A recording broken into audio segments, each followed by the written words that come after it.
Welcome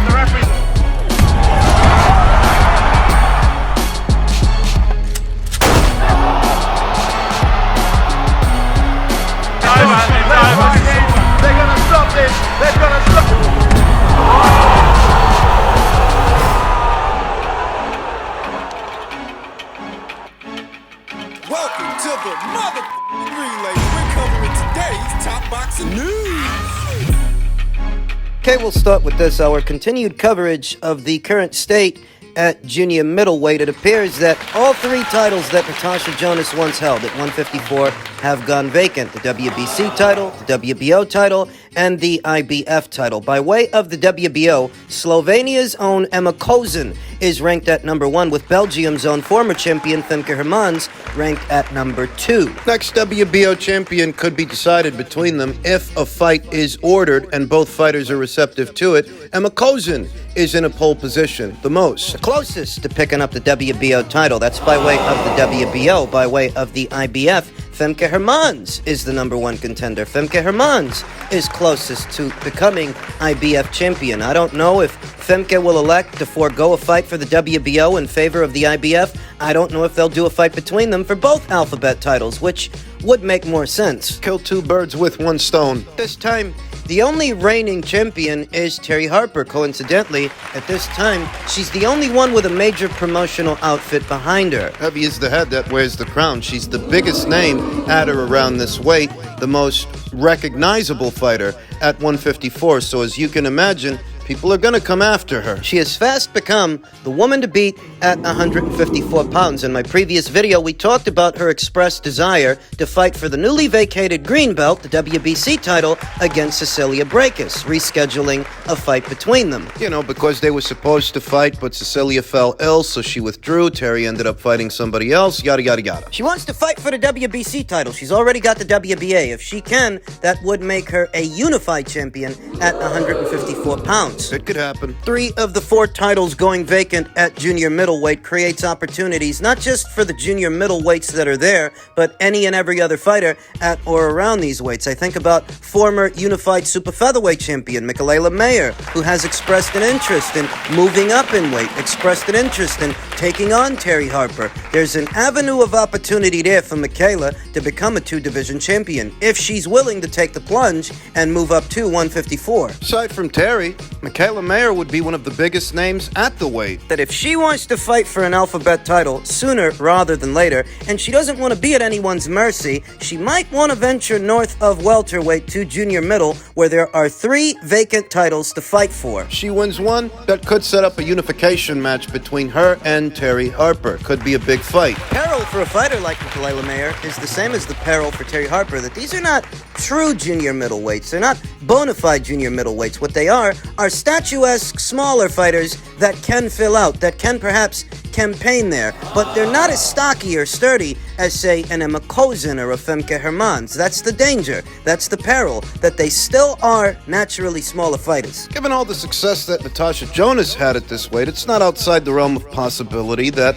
a junior middleweight campaign could be fruitful for the both of them. It's turned out to be a fruitful campaign for Terry Harper. Same could apply to Mikaela. Same could apply to Puerto Rico's own Estefany Pinedo, who's set to return to action very soon in early September, a little over a month from now. She campaigned south of junior middle at welter, but given her physical dimensions, she's actually more adequately suited to campaign as a junior middle than, say, Terry or Mikaela. There's an area of opportunity there for her as well, if she's willing to move up. I mean, if they could do it, she can do it. She's tall for her weight. She's tall for welterweight. She's a statuesque fighter like Mikaela's a statuesque fighter, but she's sturdier, not as lean and limber as Mikaela. She's more adequately suited to campaign at 154, I'd say, than Mikaela is. So if Terry can do it and Mikaela can do it, Stephanie can do it. Got a higher ceiling than, say, Femke Hermans or Emma Kozin, any of the girls that campaign at or around these weights. Estefany Pinedo comes from a very respectable amateur background. 4 wins, no losses, and no draws with 2 recorded knockouts. 33 years old. She looks a lot younger than she actually is, and because she's 33, she needs to get a move on. She's already got a fight booked at welterweight this upcoming September. Some might argue that at 4-0 or 5-0 might be too soon to fight for an alphabet title. I'm only suggesting that she set her sights north of welterweight, where the fights and the fighters, the champions, will be the champions. They're a bit more attainable than the names at 147. Sandy Ryan, Jessica McCaskill, Natasha Jonas. She's a ways out from fights with them. Those are hard fights to land. She'd sooner get Emma Kozin or Femke Hermans in the ring before any of them, so it's just something to think about. The state at junior middleweight. The landscape is changing, as I said it would. Men's lightweight and super lightweight news. Oscar De La Hoya has stated that Ryan Garcia made in excess of $30 million for the Gervonta Davis fight, which Ryan Garcia himself confirmed, saying the fight made over $100 million for the event. I told everyone that when you choose to make the fights that people want, it will create big events. Not only that, but we showed everyone how to promote a fight in this generation, and I'm extremely proud to be a part of that event. Yeah, he's right. You gotta make the fights people want. But the event itself and the fight's success, is anomalous to say the least, because most fighters in Ryan Garcia's position at that stage in their careers, they don't have the same marquee value that he has. So that's a unique opportunity. It presented a unique opportunity. While he is right that you have to make the fights that people want to see, most fighters where Ryan is right now don't have Ryan's marquee value, so it's not a blueprint that you can apply to everyone. In any event, the event was a success. Oscar De La Hoya said as much, but he also opened up about his estranged relationship with Ryan Garcia, that while Ryan still is a Golden Boy Promotions fighter under contract, things aren't all sunshine and rainbows over there at Golden Boy. They never were. Ever since Ryan Garcia lost to Gervonta Davis on April 22nd, Garcia and promoter Oscar De La Coca have been embroiled in a beef that has spilled into both social media and, more seriously, with legal filings last month. The strained relationship seemingly surfaced minutes after Garcia was knocked out by a body shot when De La Hoya skipped on attending the post-fight press conference. The Hall of Fame fighter claimed he was receiving death threats. Garcia went on to say that Tank's team cared about him more than his own. Tank's team are the ones that put that catch weight and rehydration clause on you, so are you sure about that? Oscar De La Hoya not being there for the post-fight press conference was in poor taste, irrespective of any death threats he said he was receiving. I don't actually believe him, by the way. Gervonta won the fight. Why would you be receiving death threats? If Ryan had won, I could see, but Gervonta won. We have a lawsuit right now. I'm not suing him for money. He's not suing me for money. I just want him to honor my contract. That's it, De La Hoya said in an interview with Ariel Hawaii on the MMA Hour. Just honor the contract. That's it. You have obligations. I want Garcia to fight. I want Garcia to be a legend. Do you think I wanted him to fight Tank Davis with a rehydration clause? Hell no. I'm looking out for him. But he has people whispering in his ear, oh, Oscar is bad. Oh, go with this other promoter who will take care of you more, who will make you more money. Well, guess what? Ryan just made $30 million plus for the Davis fight. I'm not doing anything wrong here. I'm trying to create a legend. What better person than me to guide Garcia's career, to mold him? I agree with Oscar. That fight didn't have to happen under those circumstances, and that fight didn't have to happen when it happened. If it did, it happened because of Ryan, and it backfired on Ryan. What better person than me to guide Garcia's career, to mold him into this superstar boxer who people will respect? But all these whispers, man, all these whispers. He's talking about Lupe Valencia, who represents Ryan Garcia, who likely would prefer for Ryan to leave Golden Boy for the PBC. You gotta understand, that fight didn't have to happen under those circumstances, those auspices, to where Ryan's fighting with a catchweight, a rehydration clause over there on the Showtime side of things. It didn't have to happen that way, and it didn't have to happen this soon, when Ryan really wasn't ready to fight somebody like Gervonta Davis. The takeaway from that fight is that Ryan was in over his head in more ways than one, but that's what he wanted. Congratulations, you made $30 million.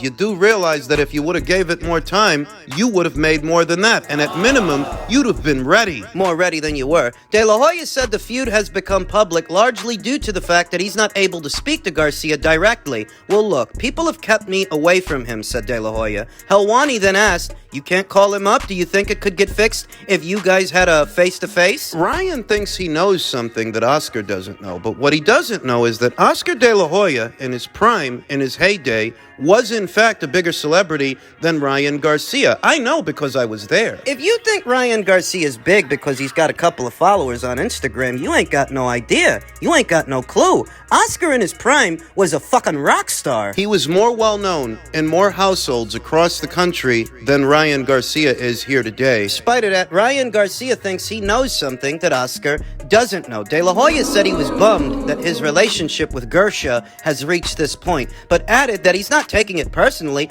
Bob Arum once told me, Oscar, you're gonna be disappointed, and they're gonna break your heart, so don't take it personally.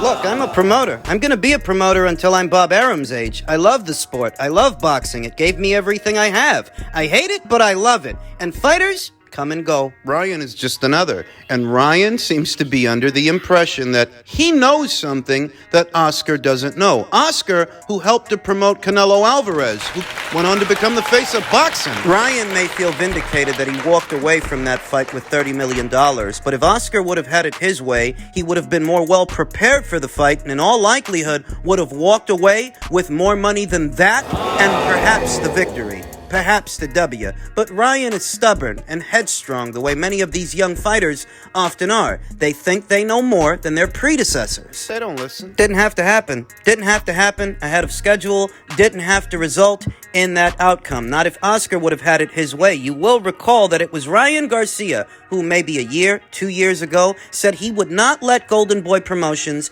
get in the way of that fight. The old proverb almost immediately comes to mind that be careful what you wish for. Because you just might get it. Ryan got it. He got what he asked for, but it didn't work out the way he thought it would. Now he wants to jump ship and go to the PBC because the PBC has several fighters, Gervonta Davis included, that he would like to share the ring with. Problem is, he's not at liberty to do that. Estranged relationship with Oscar and all. He's not at liberty to jump ship. According to Oscar, I still have several years in his contract. That's awkward. It's gonna be. You've been noticing Oscar De La Hoya the last couple of weeks taking shots at Matchroom, taking shots at Eddie Hearn, the state of affairs over there. He's got his own ship to tend to, his own problems. He shouldn't waste any more time on that. His star fighter, his flagship fighter, wants to leave him. And there are no big names over there at Golden Boy Promotions for him to fight. The strained relationship that they have is not necessarily as a result of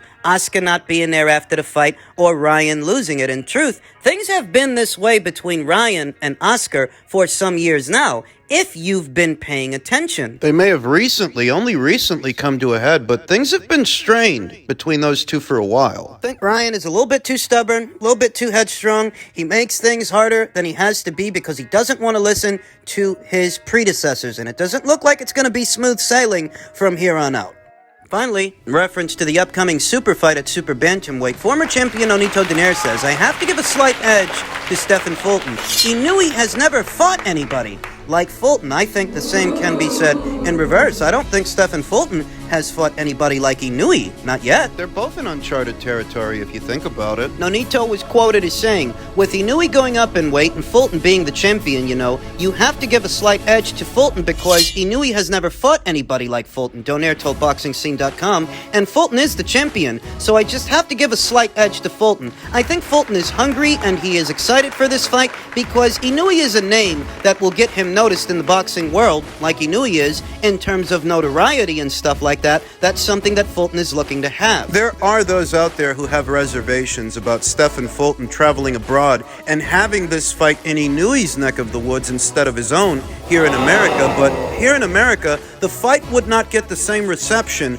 that it's currently getting over there in Japan. In Japan, it's a very big fight. You gotta do a fight where the fight generates the most money, where it generates the most interest. That's not America. Inoue gave up his IBF, WBA, WBC, and WBO bantamweight titles to move up 4 pounds for the Stephen Fulton fight. Fulton versus Inoue will be streamed by ESPN Plus in the United States 4 days before Donaire returns to the ring. Inoue's going to do what he does, but I think that's a great fight, said Donaire, who lost a 12-round unanimous decision to Inoue in their first fight in November of 2019. It's one of those fights people have to see. Big questions as to how Stefan is going to approach this fight. Will Stefan give Inoue's power respect, and will Inoue carry enough power up from bantamweight up to super bantamweight that Stefan should respect it? Stefan Fulton, he's known as a defensively minded fighter. He usually boxes from the outside when he can. He usually does, but he's not limited to boxing on the outside. I remember the Angelo Leo fight, the Arnold Kagai fight. Spent a lot of time in the pocket in those fights. Will he spend that much time in the pocket with Naoya Inoue, who warns that he's fired up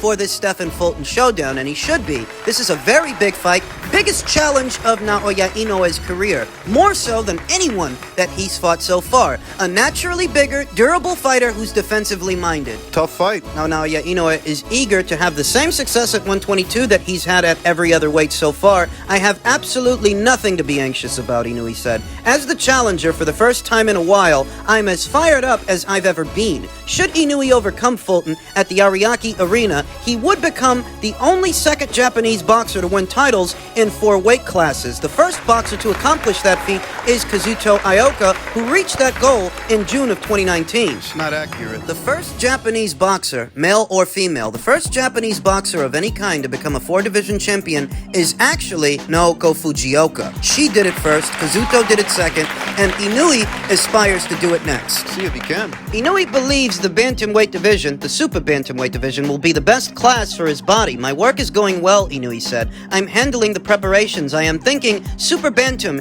is the best weight for me. Fulton had his own media workout on Friday, but he wouldn't reveal much to the press, as the Philadelphia boxer would only skip rope and doing some light shadow boxing. The gamesmanship has already begun, said the Ohashi Gym's chairman, Hideyuki Ohashi.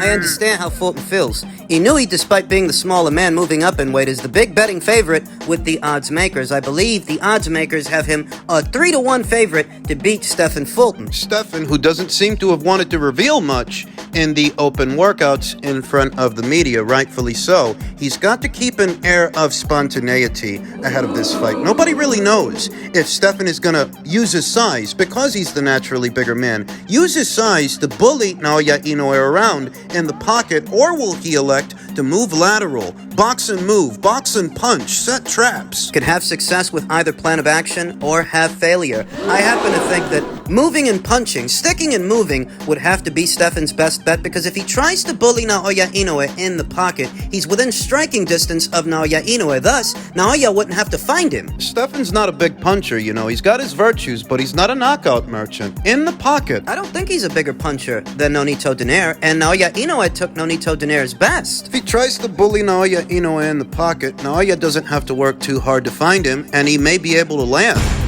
hard. You're gonna beat a bully, you need to have the power to back it up, the power to do damage. And Stefan Fulton, at least historically, he's not the biggest of punchers. I feel like his best bet is on his bike, moving and punching and setting traps, making Naoya Inoue have to work for his meal. I feel like that might be Stefan's best bet, though nobody really knows for sure. How is Stefan going to approach this fight, and will he or won't he respect Naoya's power? Well, Naoya's power even carry for Stefan Fulton to respect it. There's really only one way to find out, and we'll find out this upcoming Tuesday. Looking forward to it.